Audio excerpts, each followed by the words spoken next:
Kegiatan Lomba Anak Saleh yang diselenggarakan dari tanggal 27 sampai 28 Mei 2020 oleh mahasiswa pemuda Kampung Paya, Hikmah Kapa, Klut Utara, Kabupaten Aceh Selatan telah usai dilaksanakan.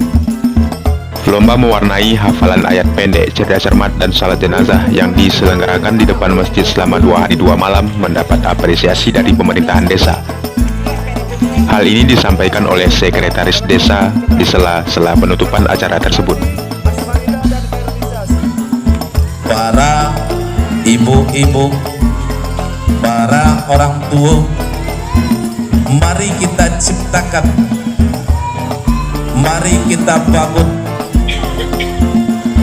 anak-anak kita ini menjadi orang yang berprestasi. Beliau juga berharap kepada Hikmah Kapa untuk tahun selanjutnya acara Lomba Anak Saleh lebih ditingkatkan lagi, agar anak-anak yang berbakat dapat muncul melalui kegiatan yang diselenggarakan pada tahun-tahun selanjutnya.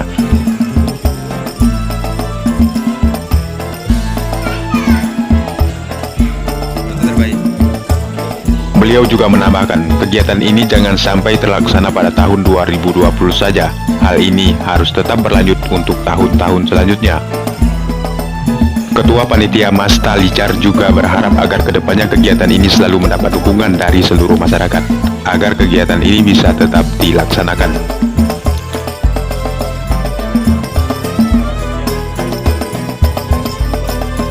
Jadi harapan kami selaku panitia acara bahwa acara ini kedepannya akan lebih meriah lagi.